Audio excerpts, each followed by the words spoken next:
Welcome to One Bills Lite, the laser beam version of our daily show, One Bills Live, where we wedge in all the Bills we can in about 40 minutes. Coming up, can the Bills defense return to its top 5 status in 2021? NFL UK's Neil Reynolds stops by to discuss his plans to take in a Bills game in Orchard Park this season.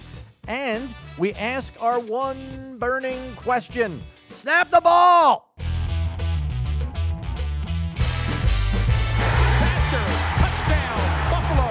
And it's Steve Tasker who has been all over the field. Kind of unique. He was kind of a dual-role player for you. Steve! A balloon. Steve! A blimp? We're not even in the stratosphere of normalcy here. Thanks for joining us here on One Bills Lite. Chris Brown and Steve Tasker with you as always. Steve, last season, a year of unprecedented success for Buffalo's offense. Over 500 points scored. Josh Allen setting single-season passing records. The rookie kicker, Tyler Bass, even set a mark for most single-season points. But what about the defense? After 2 straight seasons as a top 5 unit, they finished 14th in total defense in 2020. 17th against the run, 13th against the pass, 16th in points allowed. Not terrible, but a step back from where they had been. So now, with most of the offseason decisions made by the Bills front office, is Buffalo's defense capable of returning to top 5 status in 2021? I think they are, no question about it. But they got to play better. But I think one of the things that will help them, as it will most defenses across the league, as you saw it as well as I did last year, across the league, offenses got off to fast starts almost universally. That points towards an off season that wasn't quite as productive. We had the pandemic off season, no pad practices, no contact, no preseason games. Defenses didn't get a chance to practice tackling, let alone do it live and full speed. So I think that showed itself early in the season. I think a lot of teams struggled to catch up with that. I don't think that'll be the case this year. Plus, last year as well, the defensive front for Buffalo had a lot of new guys in it. Vernon Butler, Mario Addison, and others.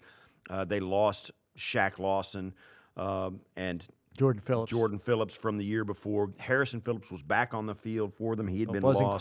Wasn't quite right. Now, once again, there's going to be a big shuffle up front.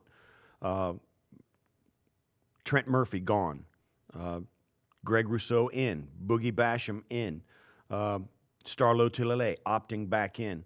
Certainly you'd like to think those guys are going to be upgrades from what the production they had a year ago. The 2 rookies, Basham and Rousseau, probably question marks, but certainly more gifted than the guys they lost. Yeah. And also, Starlo Tulele is a question mark as well, but he seems to be, by all reports, ready to come back and ready to resume his role. Former first-round draft pick, big time down to inside and defensive lineman.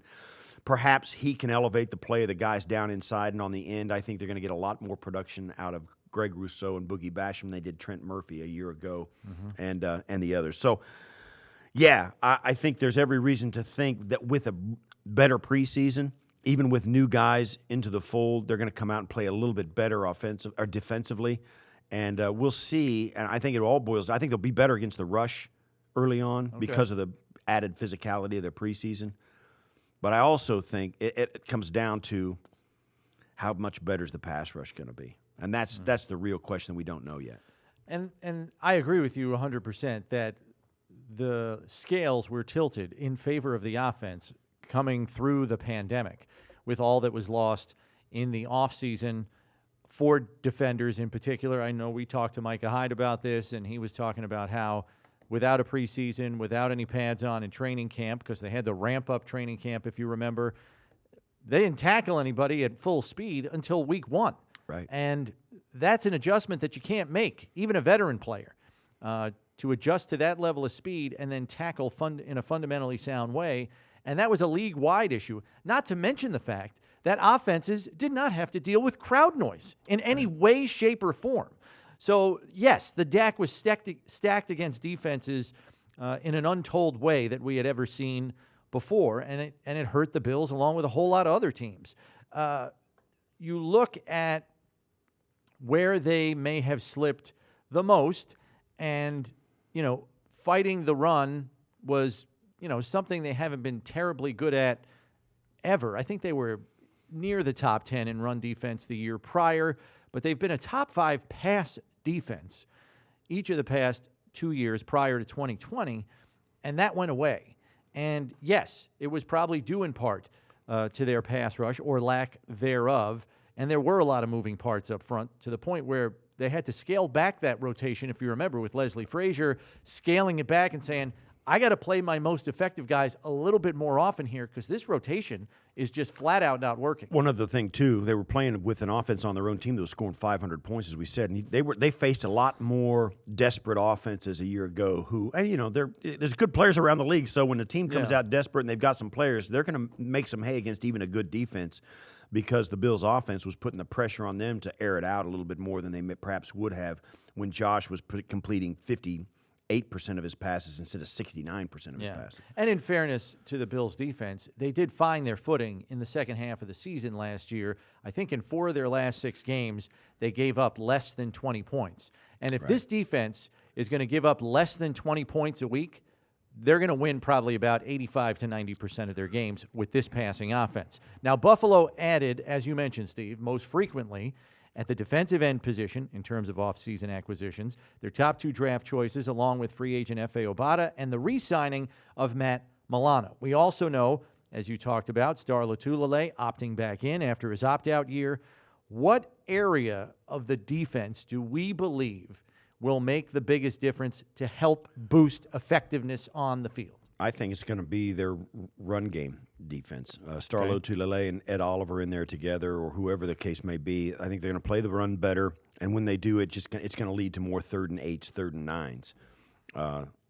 Their defensive secondary is as good as any in the league. I mean, I think everybody's really happy with that. Even we've been talking all offseason about a CB2, a second cornerback. Levi Wallace is a veteran player who's been around the block and has taken on all comers. And while he is not as good as Tre'Davious White, he's good. They haven't been able to find better. Right. And they've got some guys in there that give him competition to keep the fire lit under him as well. So I think their secondary is going to hold up really well.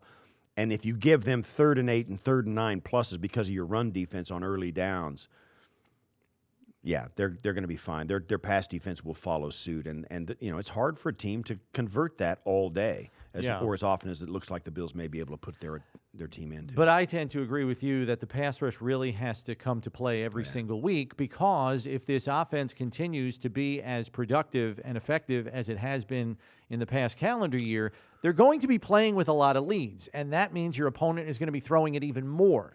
So if your pass rush is not where they feel it needs to be, and clearly with the acquisitions that they made in the draft and free agency, they knew an upgrade or at least depth at that position was necessary. It's got to deliver. It really has to deliver, knowing these other teams are going to be throwing a lot to climb back into games against a Bills offense that more often than not is going to hang 30 on people. Clearly the Bills defense is going to get a chance to rush the passer a lot because this offense is not going anywhere. Their offensive line may be a tick better than it was a year ago when they could keep Josh pretty clean, and if they didn't, Josh was put a lot of stress on defenses by running around. They're going to score points on this offense, so this defense is going to get a chance to reciprocate and rush the passer on their side of it. And how good they do that really is the hinge as to how good they're going to be playing. Yeah, the schedule is a little bit more favorable this year, so I would tend to agree with you. I think the top 5 finish in overall defense is a possibility. It's going to be very interesting to see if they can get top 5 pass defense, knowing if the offense does what it's supposed to do, how much throwing they're going to see. Just by pure volume, they may not be able to finish as a top 5 pass defense because they're going to see balls in the air every single week. Time now, though, for the numbers game, where I'm going to quiz Steve on a number of defensive stats for the Bills from last season. So in 2018 and 2019, Steve, the Bills finished 4th in number of 20-plus yard pass plays given up, allowing 34 and 36. Now, that's when they finished as a top 5 pass defense in each of those 2 years. So where did the Bills rank in 20-plus yard pass plays allowed in 2020? Where do you think they ranked? I'll bet you they ranked. You know the number one thing in Leslie Frazier's defense is do not let anybody get behind you. Prevent the big play. I'll bet you they ranked 12 or above. So you're saying 12th? Yeah. Okay. They ranked 8th, actually. They gave up I was right. Come on. 8th or 12th or above. Better. You don't get to pick a range. Oh, all right. Pick a ranking. They finished 8th last year. They gave up 44 plays of 20 yards or more. And there's a good chance this number goes up because they're playing 17 games, so we shouldn't forget that either. Right. But 8th isn't bad. It's pretty good. It is pretty good. All It's things top 10, considered. and it's better than the top third of the league. Yeah. It's excellent. It's better than I thought it was. Actually. Yeah. But it is. That speaks to me. It speaks to the secondary, not the pass rush. Yes, and if the pass rush is better, hopefully that helps the secondary keep that number in a low range. In 2018 and 2019, the Bills' defense ranked 26th and 12th in sacks. Where did they rank in sacks in 2020? 14. You're close. They ranked 16th. 16th in sacks last year. They had 38. So the funny thing is they ranked 12th in 2019, and I think they had 44. They slipped to 16th this past year with just 38 sacks, and I tend to agree with you, Steve. All the shuffling up front, new faces in new places. And it was Jefferson, Addison, and Butler. And no preseason. Right. And A.J. Epinesa, for that matter. That's right. So all that change, it took time to fit it all together. Last one, Steve. In 2018 and 2019, the Bills' defense ranked 7th and 9th in interceptions with 16 and 14 in those 2 years, respectively. Where did the Bills rank in interceptions in 2020? I'm going to say 20th. They ranked 7th. What? 7th in interceptions with 15. Now, I'm this is not horrible. total takeaways. It's Right. purely just interceptions. Yeah. 7th in the league with 15. So they're Wow. right in between those numbers. They're averaging one a game. Yeah. Almost won a game. Yeah. But that's surprising, isn't it? Like people It are is. people are saying, "Oh, the defense was down last year." 8th in big plays allowed, 16th in sacks, 7th in interceptions. So it's not a back end problem. It's a front end problem, and that's why I think we've seen them address, the defensive front as much as we have this offseason. Yeah. All right. Well done, stuff. Steve. Time now for our featured guest. It's NFL UK writer and analyst Neil Reynolds joining us. Neil talks about how far he sees the Bills going in the AFC this year, his son's chance to play quarterback at the college level in Canada, and the NFL staging of regular season games potentially in Germany. Here's Neil. The NFL reporter based in the UK, Sky Sports studio host and host of the Inside the Huddle podcast and the Neil Reynolds podcast. Yes, you guessed it. It is Neil Reynolds joining us here on the show. Neil, how is it? How's the weather over there on that side of the pond this time of year? You know what? Actually, it's beautiful. And I'm sat in a car because I was doing some filming today. So you've kind of caught me on my way home. I've got the windows done up so there's no traffic. It's about 82 and sunny, which we don't normally get here. So if my head gets a little bit shinier than usual, well, it always gets shiny, but you'll forgive me because I'm absolutely boiling. Well, I can totally relate. So you know, I'm shiny up there as well. In the UK, do you know what a cicada is? Is that cricket? Yeah, it's a huge. It's like a cricket. locust. You don't. Yeah. You're not plagued with those Yeah. in UK. No, That's you good. you've got to get halfway. You've got to get halfway through France before you'll start to hear them. Oh, all right, Okay. cool. Yeah, okay, good. Well, we're dealing with them. They're here. overrun in the Mid-Atlantic region, and they're showing up on radar. There's so many thousands of them. It's crazy. It's like the end of days down in Virginia, and they had Ryan Fitzpatrick with a cicada in his lodged in his beard at practice today. They're all over the place. Honestly, the stuff that man has had in his beard over the years, Right? I'm sure it's That's a good point. baby carrots, all sorts of things. Right. And getting ready to have you on the show today, we've heard that you may be crossing the pond to come over to 3 or 4 games here in the States and be here in person. I am, yes. I'm going to be working with a travel company in the UK to bring a group of fans over for some games. Obviously, I normally watch from the comfort of a studio or a press box. I can't be there on Sundays because of our Sky Sports shows, but I'm going to come for a couple of Monday night game and a Thursday night game. So I'm going to be in Buffalo, in the stands, in December against the Patriots on Monday Night Football, and then in Minneapolis for the Steelers and Vikings. So I've always looked at these games that are played in Buffalo in December, and I sit in a nice, warm, cozy studio, and I always say, that's football weather. That's great. Yeah, let it snow. I don't really mean it when I've actually got to sit there and do it myself. Yeah, you could have. You know, September's a much nicer month of the year to come. I know. And if you're not into the cold weather, but you're going to come to the Patriot game. I am, yes. So I'm very excited. I'm very excited about the Bills. Obviously, I'm playing to the home crowd here, but I'm very excited about the Bills this season anyway. I really want to see Josh Allen in the flesh. I think, there's a fan in me. He's so exciting, so I can't wait for it, actually. Yeah, that should be good. Of course, watch. Neil comes here and we'll get like some kind of 55-degree Fahrenheit reprieve, and he'll be here in like a windbreaker watching the game in December. We'll get those wacky weather days sometimes. We also understand, before we get into the Bills a little bit more here, Neil, that you've got someone in your family that is going to be playing football at the collegiate level north of the border from us quite a bit. I think Ottawa's about, 7-8 hours from us? It's more than that even, yeah. More than that. But you've got your boy. He's going to be playing at the next level here. George Reynolds? Yeah, there he is. My son, George, he's at the NFL Academy. He's got a scholarship to go to the University of Ottawa. He's already been talking with your new British defensive lineman, F.A. Obada. F.A.'s invited him down to a Bills game, so it might be quite a drive to Buffalo, but probably a short flight. So I think George will be checking out a Buffalo Bills game at some point anyway. But he's worked very hard for it. He's a very, I'm biased, of course, but I hear from people that he's a very good quarterback.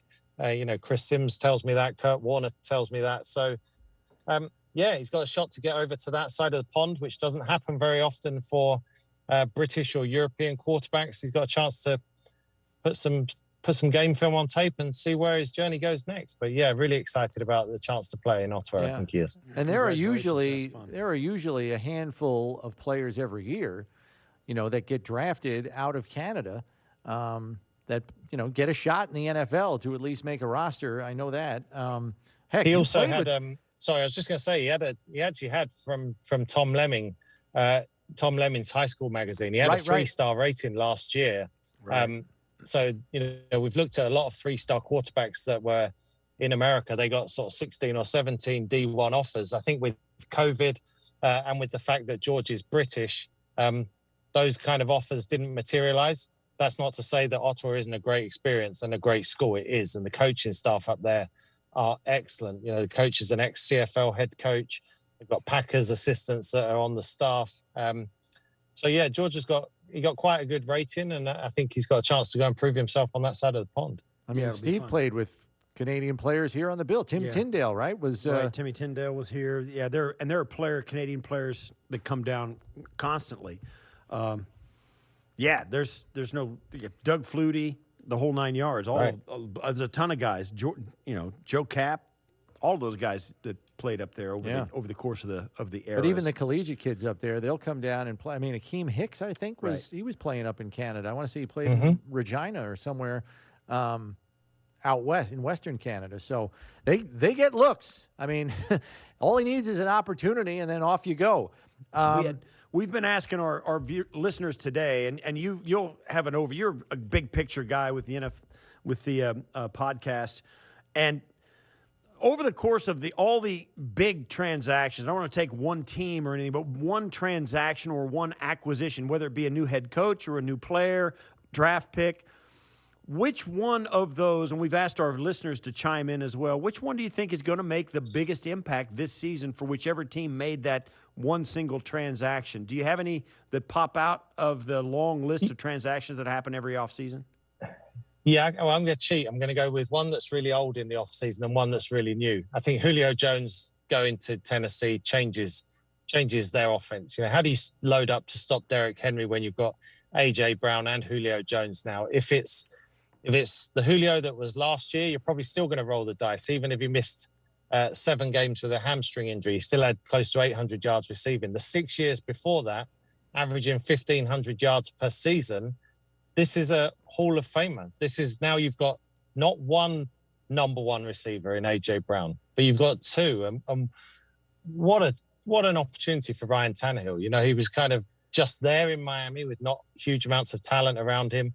Now he gets the chance to work with Derrick Henry in the backfield, Julio Jones, and A.J. Brown. So that would be the most recent one. And I will go back to right at the start, which actually before the Super Bowl even. And I think Matthew Stafford to the Rams is going to be fascinating. I think we saw Sean McVay kind of fall out of love and doubt Jared Goff. And I think what can Sean McVay dial up with that real true gunslinger, which I think is what Matthew Stafford is. I think Matthew Stafford doesn't get nearly the attention he deserves. So I think he can really change the Rams. That one to me is really exciting. Yeah, that's a good call. Yeah, and the NFC West I'd is going to be that. competitive. Well, yeah, and Such a long time ago. yeah, and for our listeners, we were keeping it to the AFC, but we went league-wide with Neil here, so he had a little bit more to choose from, and that's why he was able to pick Stafford with the Rams. We also talked about Carson Wentz. We know there's some doubt as to whether he can recapture the magic that almost made him an MVP just 4 years ago as his team went to the Super Bowl. But what do you think about his chances of recapturing the magic, so to speak, with his former OC and Frank Reich in Indy? I mean, it's the best landing spot. I think it's absolutely the best landing spot for Wentz. The line is a world away from what he had to go through in Philadelphia the last couple of years. But, you know, not everything was on that offensive line. You know, some of it was on Carson Wentz as well. Yes, it's a great situation to be with Frank Reich. It's a great offensive line. It's a good running game. I was writing my season preview magazine a couple of days ago, and I did the Indianapolis Colts. And I think he was one of the worst quarterbacks in the NFL statistically last year, throwing from a clean pocket. That's going to worry me. So I think everything's there. We all saw what was there in 2017, pre-injury, even late in 2019 when he kind of carried that team to the playoffs. So there have been flashes, and it's a good situation. It's one of those now for me where you just got to show me, you know, and I think show the league. And so I'm hopeful, but I'm not convinced. Yeah, and that's I think you echo a lot of – there's just too many question marks for people to jump on board with Carson Wentz being a savior of a team. I think the thing that intrigues me about the Carson Wentz situation in Indianapolis is that Indianapolis has a fully formed roster, and it won't be as though Carson Wentz has to be Patrick Mahomes for the Chiefs and carry the team, or Russell Wilson for the Seahawks and carry the team. He can find his legs before they really depend on him to do anything special because of the quality of the players around him and their defense. Yeah, I think that's absolutely true. The defense makes a difference, doesn't it? And I think when we look at what he was working with at the back end of 2019, you know, there were most of those guys were coming off the practice squad. So it's, you know, of course the talent level is going to help, but you know, I wrote this as well. He kind of comes in with some damage. You know, he's a little bit shell shocked. He's a little bit tarnished, and we're all kind of just sitting back and waiting to be convinced. And he must be aware of that. You know, he knows what life in the league is like for a quarterback. So yeah, it's a big test for him and pressure as well, because really, if you look at it, it's a team that's ready. You know, I know from talking to a couple of people that were close to the Bills, they said that the Colts gave the Bills all they could handle. They were one of the toughest teams the Bills faced last year when they met in the playoffs. So this Colts team's not far away. Right. Yeah, they have a very complete roster. So, yes, if Wentz can catch fire, they could be on to something. We know that the International Series returns, so you'll get to watch some games up close and personal at Tottenham Stadium in October this year. But I'm sure you saw the Associated Press report that just came out today about the NFL wanting to hold games in Germany, and they are launching the process to identify a partner city. Now, Steve and I are old enough, and I'm sure you are, Neil, to remember the days of NFL Europe when Germany had two teams in Frankfurt and Berlin. Would you put those two cities as the front runners, or do you think there are other strong contenders in Germany? I think there's a few. I think when you look at Frankfurt, Dusseldorf, Munich, Berlin, Yeah, I think it's going to be a very competitive process. And NFL Europe was very popular in Germany. It was, for me, it was some of the best nights I ever had covering this sport. I used to go to a game every weekend when I was working for NFL UK and working for NFL Europe. So I'd fly on a Saturday morning, watch a game, fly back on a Sunday. It's fantastic. The fans deserve it. They deserve a game. And I don't think it's going to take away from what we have in London. I don't think it should scare any British fans at all. It will be, when it happens in Germany, one heck of a party, one giant kind of step for the NFL internationally. And just, I feel like our games in the UK are safe. And I almost wonder, and this is just me playing fantasy football, I don't control the budgets. I wonder if we'll ever see the international games becoming like Formula One. We're in Brazil, then we're in France, we're in Germany. There's 2 games in London.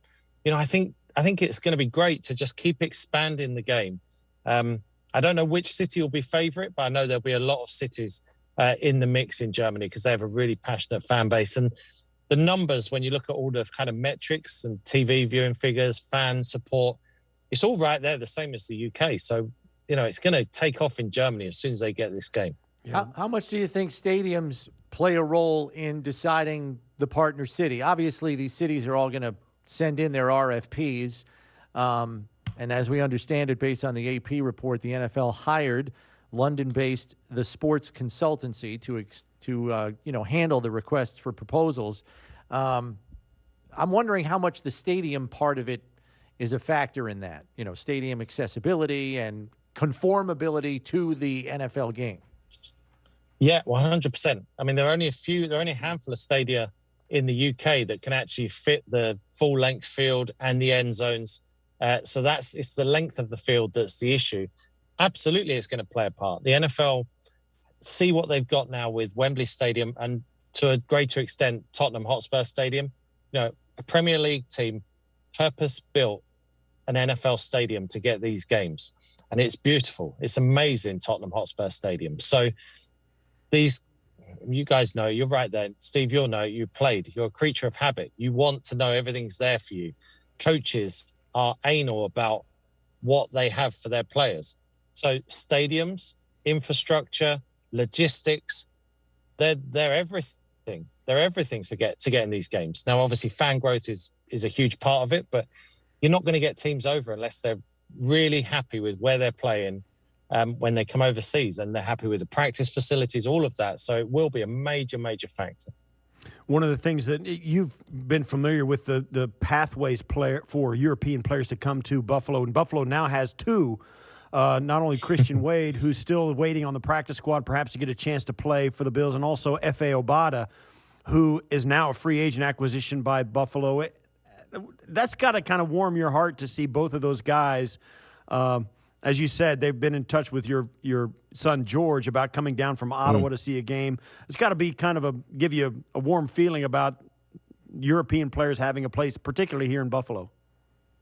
Yeah, I love it. And, I'll be rooting for the Bills every time they step on the field, those 2 guys. And, it's just tremendous. They came in different ways. That's what's so interesting to me. You could have, hopefully someone like George or other kids that come through the NFL Academy going the college route into the NFL or into professional football.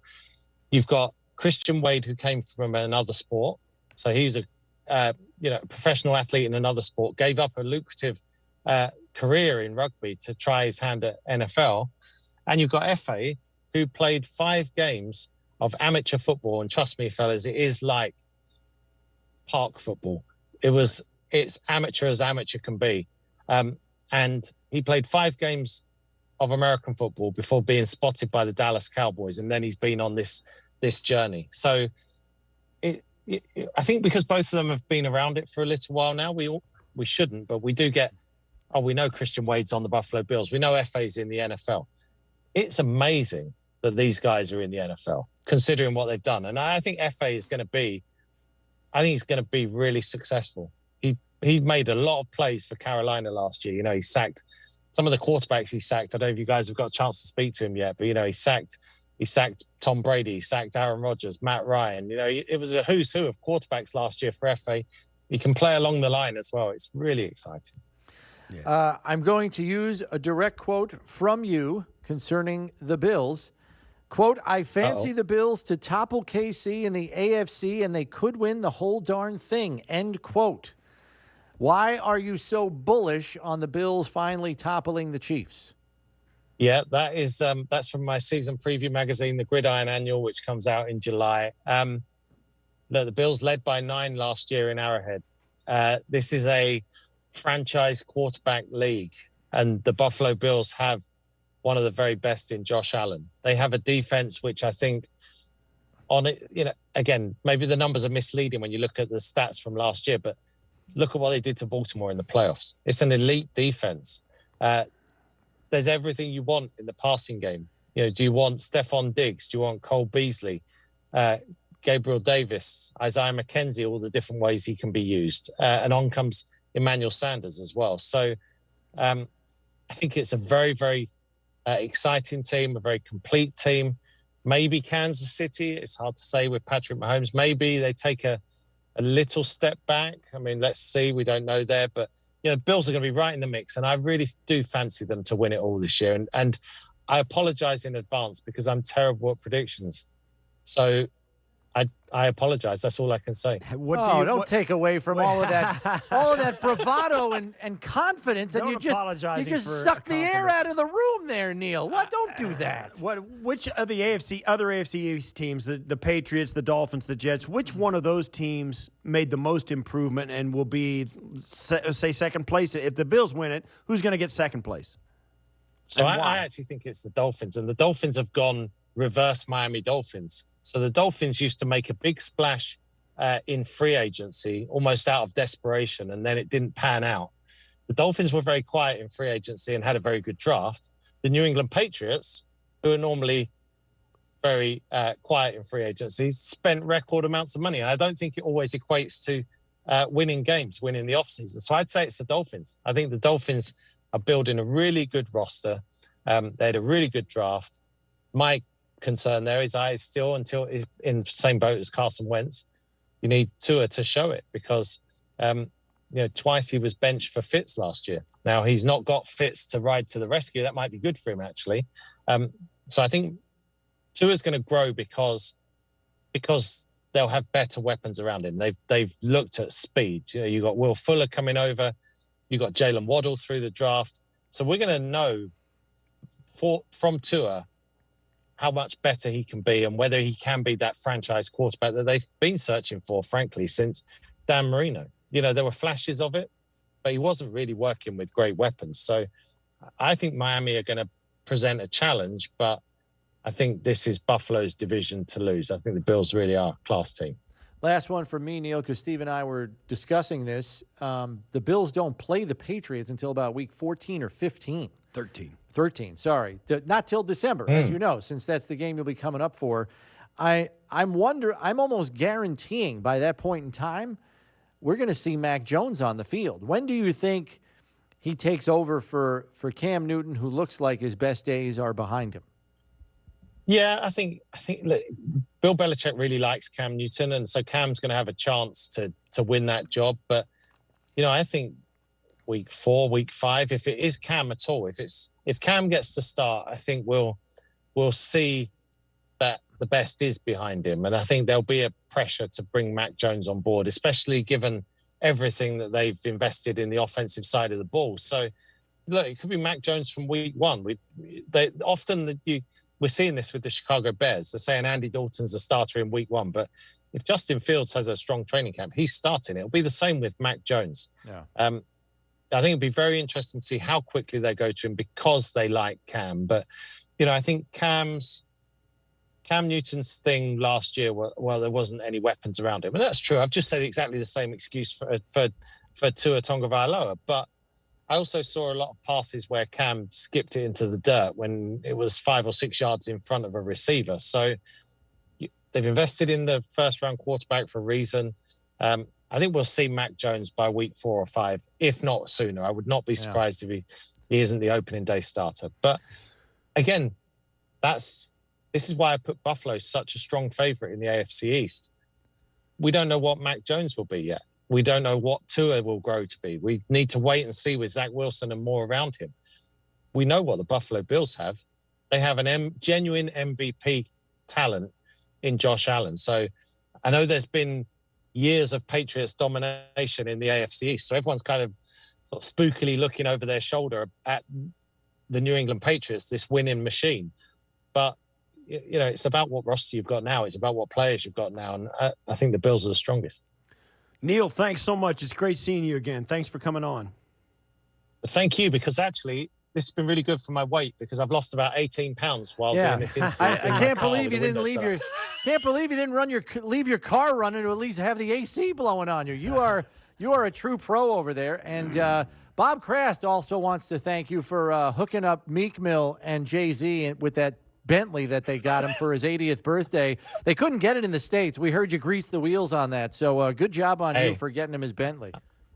I'm a man of many talents, many connections. Thanks, guys. It's always good to care, be Neil. with you. All right, Steve, we close out this episode with our one burning question.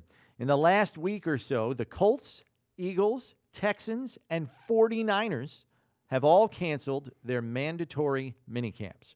The one burning question is, how much of an edge will it give those teams that do hold mandatory minicamps going into the regular season? Is this an infinitesimal thing?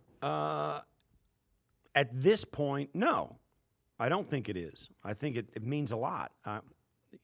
These guys are getting off to a faster start. If you don't have a mandatory minicamp, that means there's that much you can't do. You can't install that much. It's 3 days of installation. Yeah. It's going to give some teams a basis for what they're looking at. It's also a better evaluation process because in mandatory minicamps, they can suit up and do some more physical things. Yeah. Still not in minicamps. pads, but yes, they can Right. do teamwork and all that. They can do teamwork and start to look at players. And I think a couple of things happen, and they attack this on all fronts. They're going to be able to evaluate the bottom end of their roster. So you'll see after these mandatory minicamps, a handful or maybe more teams shuffle the bottom 2 or 3 spots on their roster and say, this kid is just not going to make it for us. Let's get somebody else in here. Mm-hmm. You'll see some bottom of the roster shuffling around the league, and guys will be signed and released.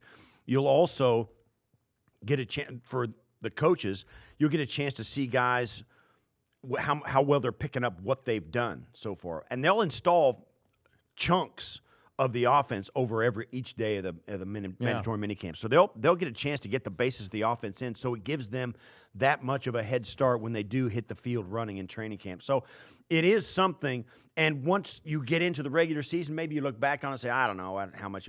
But I think it does give you a little bit of a head start, so when training camp comes, your practices are a little more efficient.